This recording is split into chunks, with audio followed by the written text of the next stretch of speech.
Okay, honey. Hey, you were great. Thanks. Night. Good night. Sleep tight.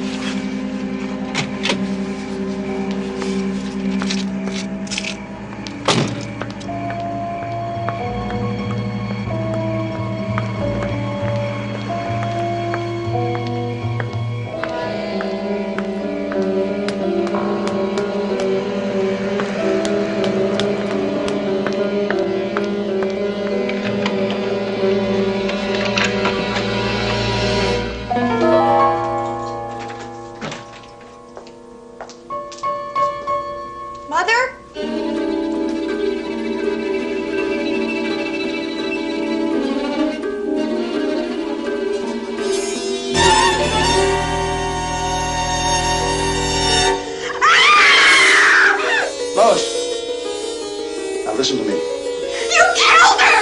No. Lois, please. I didn't. Get away from me!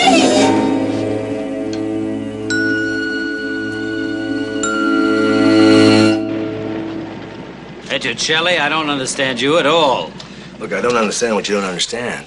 This report, that's what. Look, I hired you to get enough information to close that crooked clinic. You hired me to look into the legality of that clinic, nothing more. Ah, you're mincing words. Look at all those complaints. And all of them from voters registered in my district. And all of them saying that that doctor is nothing but a quack. That doesn't make him one. No, but when I get all these complaints from all these good citizens, then I gotta just figure there's something wrong. Look, if there was anything wrong, I couldn't find it. Now, there's no possible way in the world that we're gonna get a malpractice suit against the Stegner Clinic to stand up in court. Well, look at all those people that come in for treatments, and ain't but a couple come out alive. Look, for the last and final time, those people went in there because they were sick. Now, there's no medical guarantee they can be cured. What am I gonna tell my constituents? I don't know what to tell them. Tell them to change doctors. Tell them to go to another clinic. Well, that's fine. That's just fine. That's what I paid your retainer for, huh? Maybe the good doctor isn't the only one who needs to be investigated. Mr. Lathrop, how old are you? 53, come next March. Yeah, you're big enough, but you're just a little too old. Too old for what? For me to throw you out of my office. Now, listen to me, young fella. Listen to me. Here's your retainer. There's the door. Now, good night, Mr. Lathrop. Take a walk. What do you think you're doing? He's only the lawyer. I'm the bookkeeper. Thank you, Mr. Lathrop, and give our best to your constituents.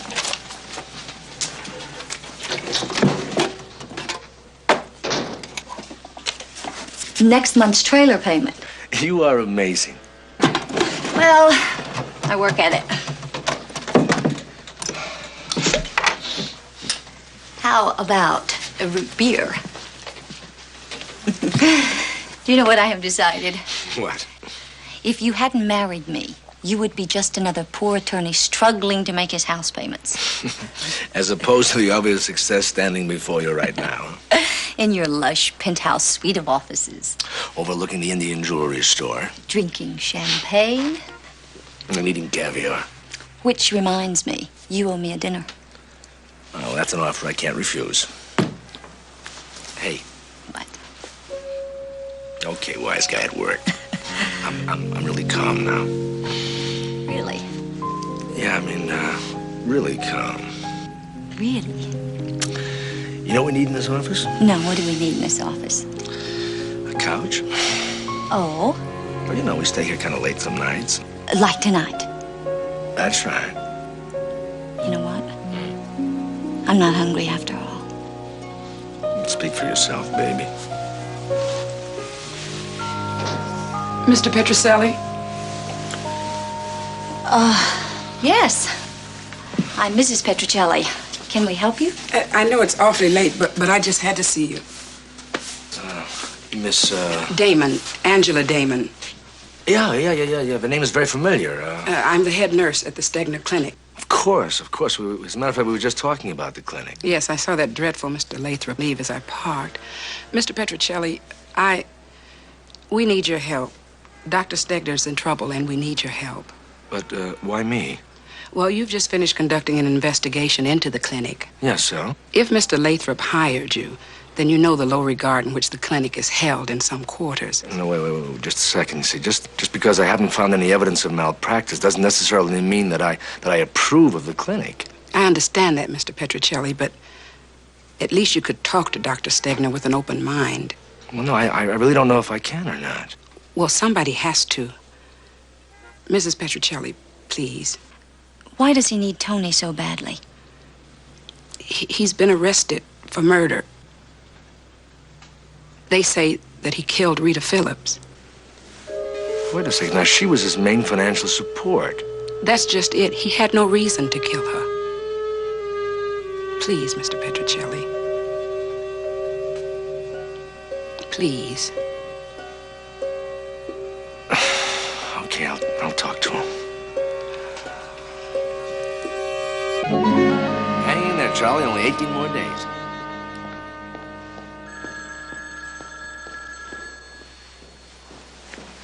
What do you say, J.D.? How's the wife and the kids? Oh, couldn't be better. Hey, don't you ever sleep? No, my wife's trying to use the bed. Listen, I want to see a Dr. Leo Stegner, huh? My, you do get the interesting ones, don't you? That's because I'm an interesting guy. Yeah. Listen, can I see him? I don't know. We tucked him in and said nighty-night a couple hours ago. Oh, come on, J.D., untuck him for me, will you? Yeah. Room 3. I'll have him brought down, all right? Great. Oh, what about the police report? Should be ready when you leave. I'll owe you. You do.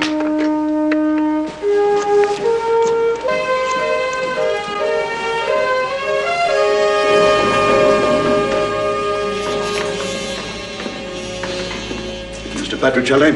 That's right. Sure. Thank you. All right, now, what's your plan? My plan? Yes, for my defense. I don't suppose you came here just for idle chatter. No, but I'm not sure that I came here to defend you either. Well, then why? Well, I wanted to find out if I wanted to defend you. Particular, are you? That's right. Mr. Petrocelli, how do you feel about the clinic? Well, if I lost as many clients as you did patients, I'd be out of business. That simple, is it? Isn't it? No, I don't think so. Do you know who I treat at the clinic, Mr. Petrocelli? People no one else will take. People that the rest of the medical profession has turned its back on. Terminal cases. Then why do you take them? Where do they go, Mr. Petrocelli, when there's no hope? When they know they're going to die? To some nursing home to wither away? Or in their own homes so their families can see them dying day by day, knowing there's nothing to turn to? So I try methods that are not yet acceptable to everybody. But for people who have nothing to lose, anything's an improvement. Or is it that the longer they stay alive, the longer they have to pay for those dreams? If it were the money, Mr. Petrocelli, I can assure you I can make a good deal more prescribing aspirins and placebos to worried housewives. Without Mrs. Phillips, the clinic would have gone under long ago. Which seems to bring us back to why I'm here. What was your relationship with Mrs. Phillips? Tenuous. Meaning? She called the tune and I danced to it. I'm sure she supported the clinic, but it cost me my pound of flesh. Nevertheless, though, you took her money.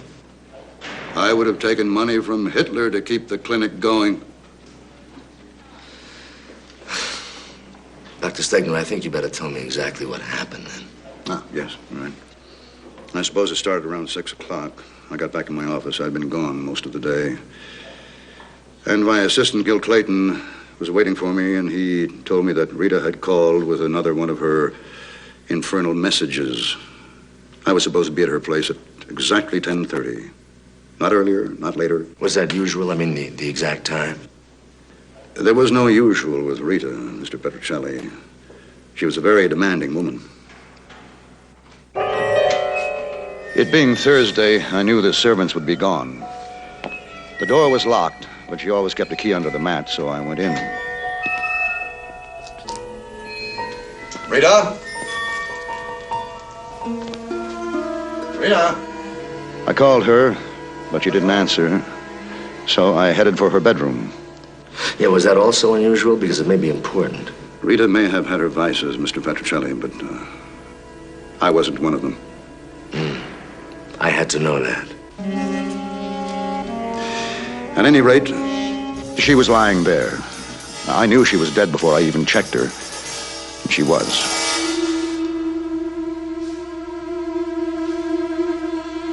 I saw the scalpel lying there. I picked it up. I realize now how foolish that was. Lois! Then I saw Lois standing there screaming. Well, the rest of it is, I don't know, just something of a blur. She ran out and the police showed up. And, well, I suppose you know the rest. Mm-hmm. So that's it. That's the whole story. Huh? Yes, I'm afraid that's all there is to it. Except, why would I kill the one person who has kept the clinic operating? Well, there's no reason I can think of. Does that mean you're my lawyer? For better or for worse, yeah. Yeah, I'm your lawyer.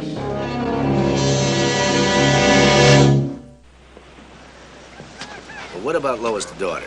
Well, she was giving a performance at the Playbox Theater. Seems she's an aspiring actress. Ah, I see. What about that, Clayton, Dr. Stegner's assistant? Yeah, he was with her. They go together. He took her there. He saw the show, and then he took her home. And you know what happened after that? Yeah, he dropped her off. So he says. Well, look, Pete, I want you to check that out and see if anybody can vouch for the fact that he was there, huh? Is he a suspect?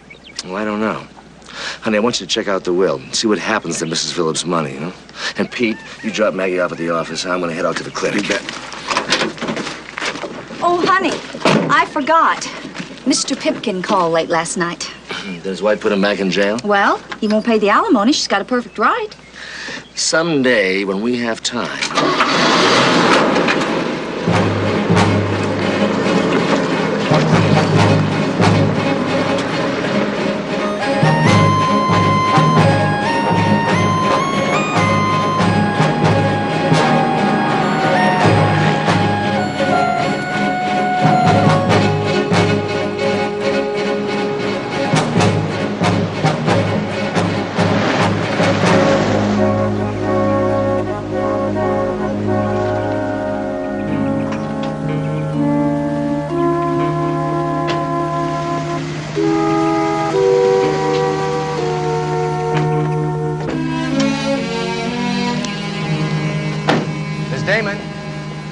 Mr. Petrocelli. I just left Dr. Stegner. He says you've agreed to take the case. Yeah, well, that's right, but I need all the help I can get. Well, of course, anything I can do to help. Mm-hmm.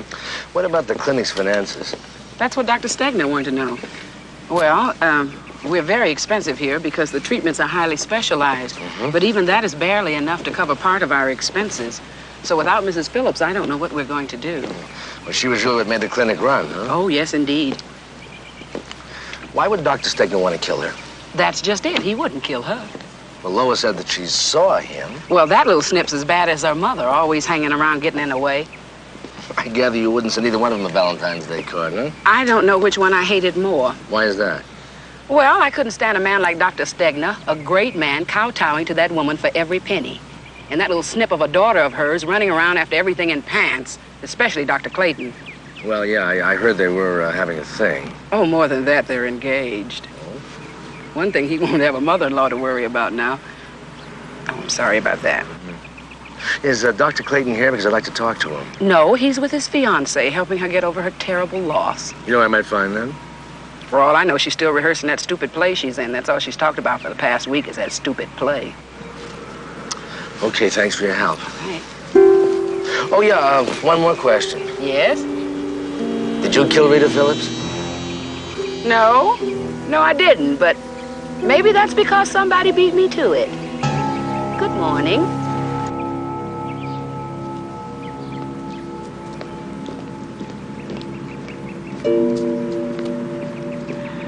All right, so we're stuck here. You lost your job. That doesn't mean we have to give it all up. Oh, look, I'm not giving it all up. It's just that it all seems like such a waste of time. We've been through hard times before. Yeah, but you've not been pregnant before. Well, I can talk to my parents. Excuse me, Dr. Clayton. You another cop? No. I'm Dr. Stegner's attorney, Anthony Petrocelli. Oh, yeah. Oh, you want to sit there? Yeah, it'll be fine.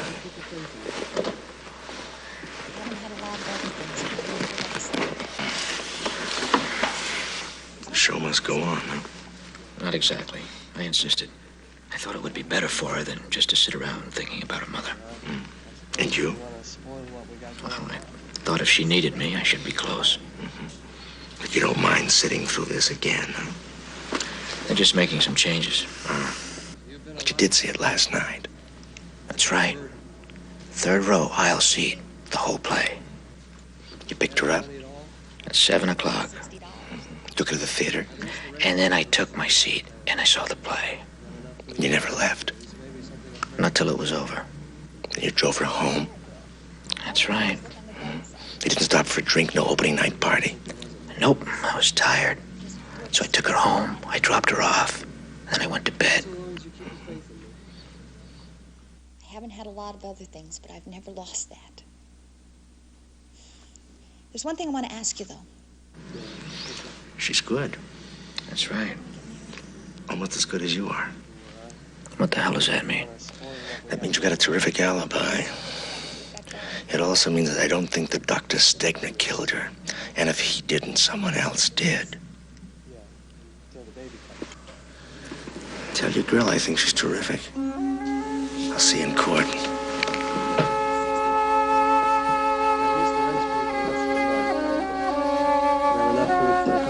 Maybe something will turn up after that.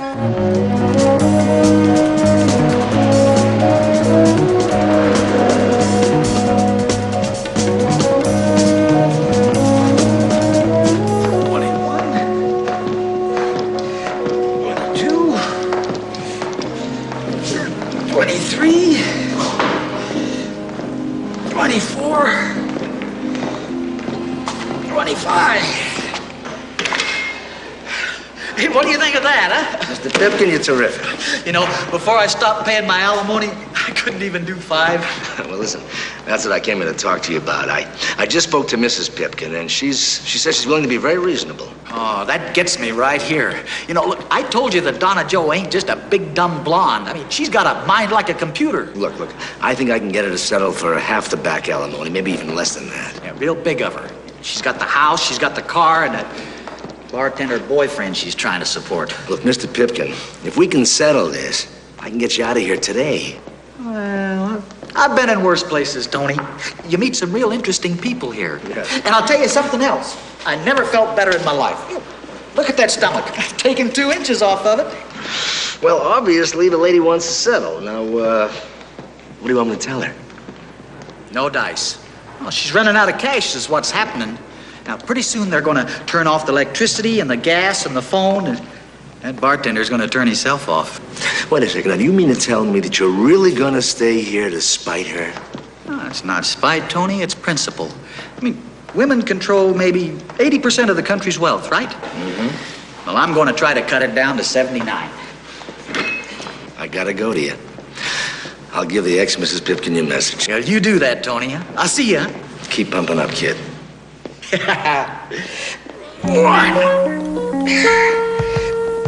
2.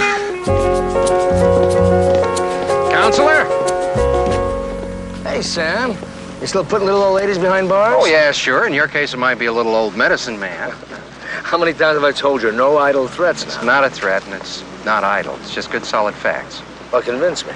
Well, first, the murder weapon. It was a scalpel that was found at the scene of the crime. Mm-hmm. Second, the doctor's fingerprints were all over it. Third, the scalpel is the same or similar to the ones used at his clinic. Mm-hmm. And fourth, there is an eyewitness, which places him in the room at the time with the body with a scalpel in his hand. If that's not solid, I don't know what is. Well, that's solid, Sam, but give me a reason. Well, there's a reason, and I'll even give it to you. Now, we know that Mrs. Phillips called the clinic that afternoon. She wanted to see the doctor that night, or else. So he showed up. We figure he was none too happy having to run over there all the time. Rita! Rita! In here, Leo. He was none too happy being there, and she had some bad news for him. What on earth do you want at this hour? Don't take that attitude with me. Listen, I have patients to care for. I can't come tromping over here all the time. If it's a sedative you want, fine. I'll be glad. He didn't like what she had to say, and a fight started. We found the bruises.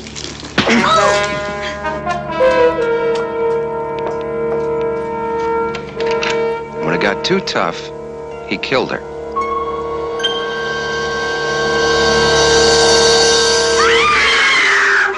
Lois! Now listen to me. You killed her! Before he could do anything, even try to clean the scalpel, the daughter showed up, and it was all over. Well, that's an interesting theory, but it's still zero for motive. Well, according to Mrs. Phillips' lawyer, she called them earlier in the day and told them to start drawing up papers to dissolve the Rita Phillips Foundation. She was pulling out of the clinic. If that's not a motive, there's never been one. See you in court. Yeah, that's where I do my business.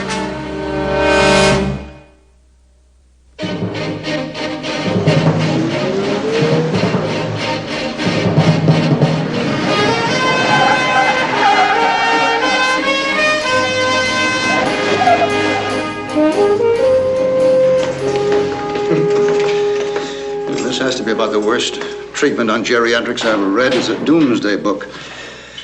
The aging process treats people like so much cheddar cheese. Here, let me show you Stegner, something. I'd like to ask for your undivided attention now, huh? Oh, I'm sorry. Yes, you have it. Look, you remember that we discussed the telephone call from Mrs. Phillips the day of her murder. Yes, I do. Do you have anything to add to your account of that conversation? No. You mean I left something out? Yeah, exactly. Couldn't have been anything important. Couldn't have been anything important. Couldn't have been. Would you call her a threat to dissolve the Phillips Foundation important? No, I wouldn't. You wouldn't. Now, correct me if I'm wrong. Wasn't the Phillips Foundation the source of approximately 85% of the income of the Stegner Clinic? Yes, it was. And didn't Rita Phillips threaten to call her a lawyer and order the dissolution of the Phillips Foundation? Yes. Wouldn't that also dissolve the Stegner Clinic? Of course. And you say there's anything important? I don't say anything, young man. You don't give me a chance. Well, here's your chance. Go ahead, take the floor. Mrs. Phillips was always threatening to dissolve her bloody foundation. Hardly a week went by that the old bat wasn't on the phone screeching about one thing or another, demanding that I report to her, hat in hand, or else she'd foreclose. Wait a minute. What do you mean by that? Foreclose? That was the word she used. You mean she held a mortgage on the clinic? She held the mortgage on my soul. You know what the cops would call that? What? Motive. And the cops would be right. So you wanted out from under her financial thumb? In the worst possible way. You thought of killing her? Not until she made the clinic her main beneficiary. Boy. Oh, I see. Then you thought of killing her? Obsessively. I would lie awake nights trying to devise the perfect way to dispatch her. It was one of my great private pleasures, just how to do it. Dr. Stegner, do you realize what you are saying? Of course I realize. I'm not a complete idiot. Not yet. I thought about killing her, but I didn't. I just always took my pride by the forelock and went over to her place and groveled before her until the storm passed. What do you mean by that? You groveled? Given the choice between my pride and the well-being of my patients, I can be the most undignified beggar you ever saw. Now, you never lost your temper? No. Just my dignity. And a little freedom. No. I'll try to see what I can do about that tomorrow when I do my business. In court.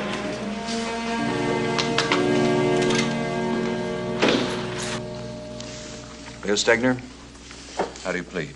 Not guilty, Your Honor. January 3, 10 o'clock in the morning? Thank you, Your Honor. Thank you. Thank you, Mr. Petrocelli. Listen, do you think there's a chance for bail? No, there's no chance. Well, I was just wondering about my patients. Dr. Clayton is a very knowledgeable physician, but... But what? I worry about them.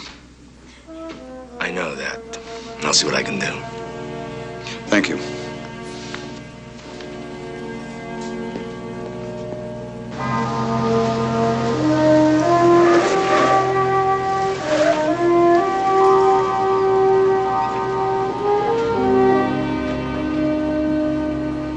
Would you mind repeating that? Uh-huh. That's what I thought you said. Thank you. What did you think he said? Well, he said Tweedledee ran out of the money. What? Is that a horse or is that a dog, Tony? Both. Well, so much for Tony's ponies. Well, did you find out who sat next to Clayton at the play? You bet. It was a couple. Name of Halima. You live here? Yep, he's a lineman for the county. And I can find him up a pole. That's right. What about Mrs. Halima? She works for the university. She teaches there. What's she teach? Belly dancing.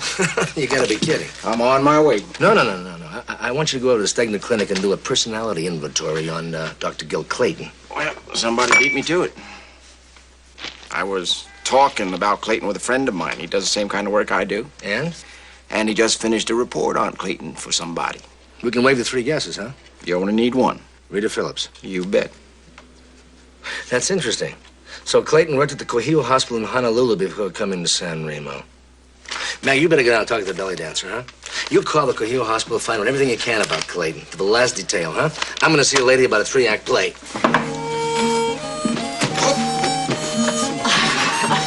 See ya. 7. Change. 1, 2, 3, 4, 5, 6, 7. Change. 1, 2, 3, 4, 5, 6, 7. Change. 1, 2, 3, 4, 5, 6, 7. Change. 50. Okay, the other side. Try the other hip. That's it. Not bad. Okay. All right, ladies. 5 minutes.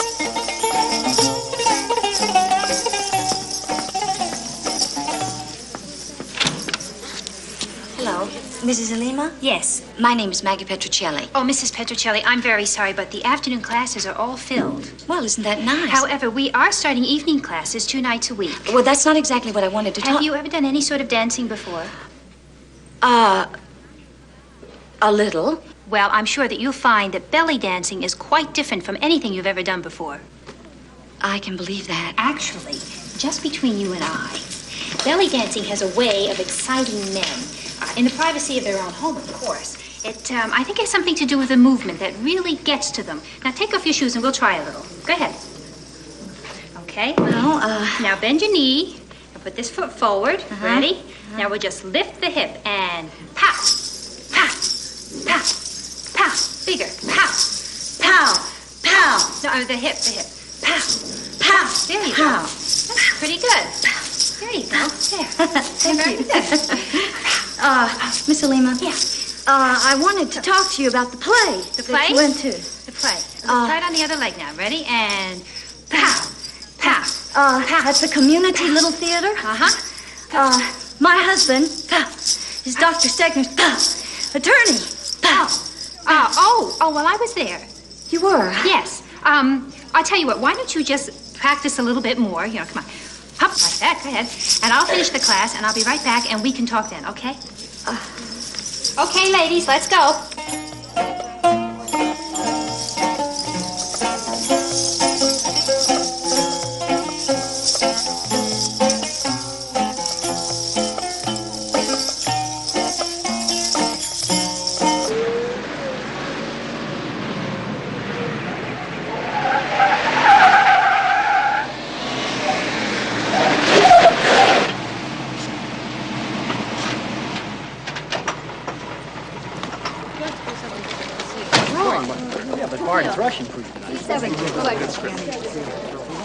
Oh, Miss Phillips?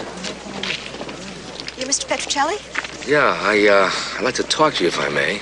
Oh, yes. Gil said you might stop by to see me. Yeah, that's right. He also said that you don't think that Leo, Dr. Stegner, killed my mother. Well, that's right, too. Look, Miss Phillips, were you very close to your mother? How do you mean? Well, did she confide in you? Did she tell you things? Did she tell you how she felt about things? Sometimes. She was kind of a funny lady. I loved her. And I liked her, too. Oh, she could be hell on wheels, but she really cared about people. That's why she got behind the clinic. Well, how did she feel about you and Dr. Clayton? She didn't like him much. But then she didn't like anybody that I ever got serious with. She always said to me, wait, don't rush into marriage. There's a whole world out there for you to see first. You know, it's funny. I was always so independent. And now I really miss her. Yeah.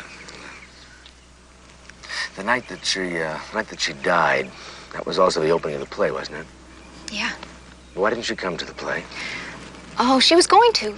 She was supposed to come with Gil. Had her ticket and everything. I don't know, something during the day came up. She said she had to talk to Leo that night. That was about the closing of the clinic? You heard about that? No. She threatened poor Leo with that all the time. I think this was something different. Something really important. But you really don't know what? No, but I've thought about it a lot. If only I'd talked her into coming here that night. Mr. Petrocelli, if there isn't anything else, I think I better go. Yeah, well, thanks for your help, and, good luck tonight. Mr. Petrocelli, you don't wish an actor good luck, you say? But break a leg? Goodbye.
All right.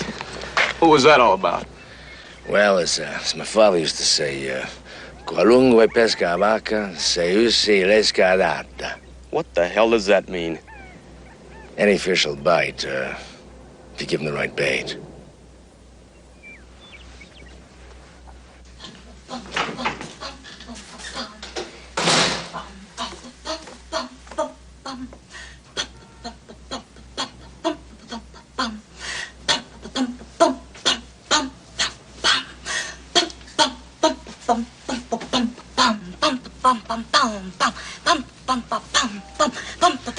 Ladies and gentlemen, direct from the Janacchio Hotel in Marshall, Texas, it's Maggie the Quake.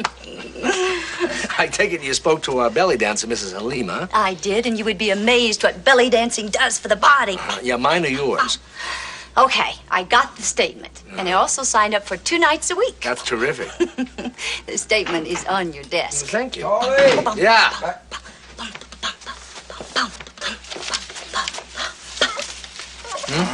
You throw your back out doing that. That's from the coroner. Statement from Mr. Halima. Here's a travel time from the Phillips house to the theater.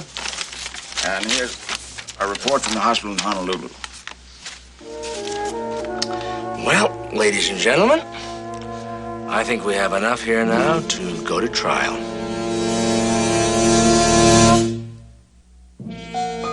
You solemnly swear the testimony you're about to give in the matter now pending before this court shall be the truth, the whole truth, and nothing but the truth, so help you God? I do. State your name and occupation, please. James Mantley, Deputy Coroner, San Remo County. Please be seated.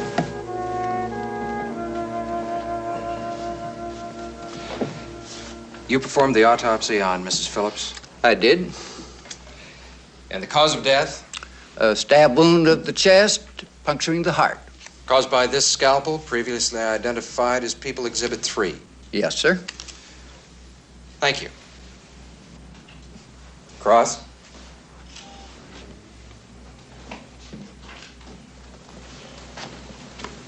Hiya, Doc. Hope you're feeling better. I see by our report that Mrs. Phillips died no later than 10:30 p.m. That is correct. Which, of course, is the time that her daughter came home to discover the body. That's right. Could she have died sooner? Yes. How much sooner? Difficult to tell exactly. Well, let's say 10 minutes, an hour, 2 hours, about what? Well, just don't... Isn't it true that such factors as the heat of the house, the temperature of the body, the amount of alcohol consumed enter into the findings? So that Mrs. Phillips could have died as early as 8:30 p.m. Yes. Thank you, Doctor. No further questions. Redirect, Mr. Merkland. No, Your Honor. Witness excused. People call Lois Phillips. Then you went into the bedroom where you saw Dr. Stegner, the defendant, leaning over your mother, holding a scalpel. Yes. Then you ran out of the house, called the police. They arrived and arrested him. Yes. Thank you. Your witness.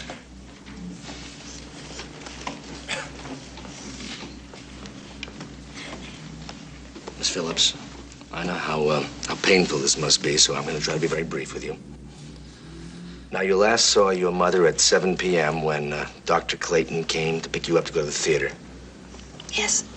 Then he drove you home, dropped you off at approximately 10:30 p.m. Yes. When you went into the house, did you hear anything? What do you mean? Well, anybody talking, any noises? No, it was very quiet. And you called your mother? Yes. She didn't answer. That's right. Nothing but quiet.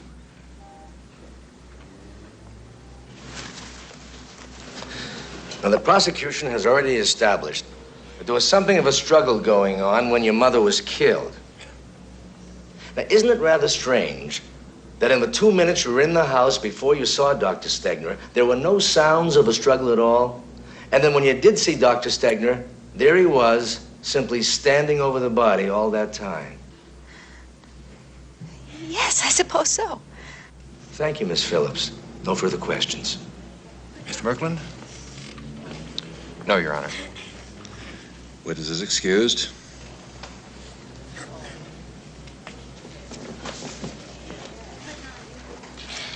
That was the last witness for the people, Your Honor. Very well. You ready for the defense, Mr. Petrocelli? Yes, I am, Your Honor. The defense calls Mrs. Virginia Halima. Mrs. Halima, is that a Turkish name? Yes, it is. I kind of thought so. You see, I have an ethnic name myself. Mr. And I'm kind of Petrocelli, can we proceed, please? Yes, of course, Your Honor. I'm sorry. Please continue. Well, we went to the play that night. Now, you were seated in the third row near the aisle. Yes, I think so. And between you and the aisle, there was an empty seat. Yes. According to the records, that seat was being held for Mrs. Rita Phillips. Now, on the other side of the seat next to the aisle, was there a man seated? Yes, there was. Is that man in the courtroom right now? Yes, it's that man in the first row, the third seat in from the aisle.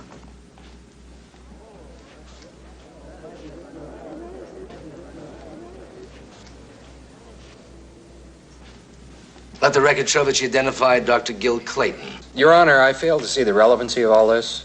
It's already been established that Dr. Clayton was at the theater that night. I would tend to agree. Mr. Petrocelli? If I may beg the court's indulgence for 2 more questions, relevancy will be shown. I'll allow that, but briefly. Overruled. Thank you, Your Honor. Now, Mrs. Halima, at 9:30, after the intermission, you returned to your seat. Was Dr. Clayton there? No, he wasn't. Now, can you be sure of that? Oh, yes. You see, we were actually a couple of minutes late getting back to our seats. Harry, that's my husband, he had to have one last cigarette. You know, he has a fit if he just doesn't have one. Well, anyway, the play had already started, and I was feeling a little badly about having to walk in front of people to get to my seat. But when we got back, there wasn't anybody there. He did come back in a few minutes later, though. Thank you. I still fail to see relevancy. If I may beg the court's indulgence just for another moment, Your Honor, I will establish it. Now, keeping in mind the testimony you've just heard, ladies and gentlemen, I would like to present another version of the death of Rita Phillips. And you tell him to be here, or else. We know that Mrs. Phillips set up a meeting with Dr. Stegner that night, a meeting of great importance. Unfortunately for her, she gave the wrong person the message. The message, verified by Mrs. Phillips' attorney, was that based on the incriminating report she had gathered on Clayton, he was to get rid of Clayton at once, or she was going to shut the clinic down and bring charges against Clayton. By the time they left for the theater that night, he had already formulated a plan that would allow him not only to marry the entire Phillips fortune, but also a way to take over the clinic and convert it into whatever he desired.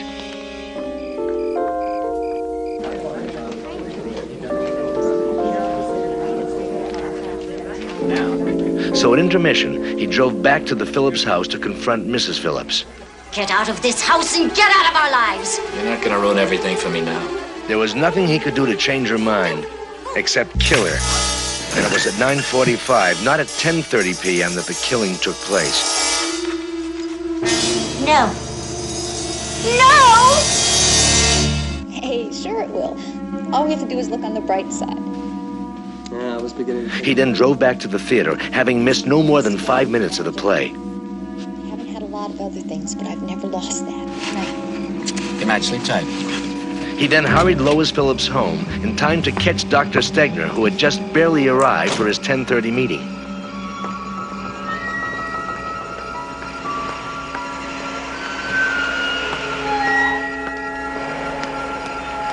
The distance from the Phillips house is only 5 miles.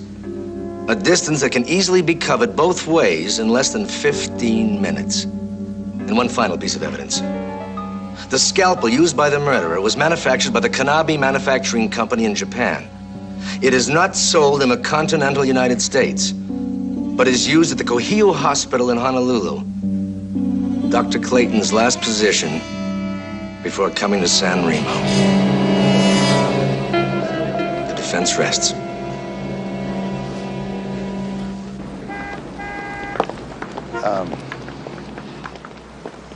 I suppose merely saying thank you can't really express how I feel, but I do thank you. What about the clinic? Who knows? Lois has always been interested. Perhaps she'll continue it. If not, I'll have to find someone else. I'll go on. I have to, don't I? How about donating half my fee for a start? That is a start. A good one.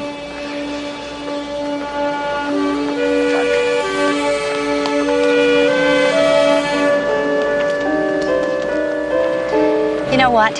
What? The bookkeeper feels good about that. So does the lawyer. So does the investigator.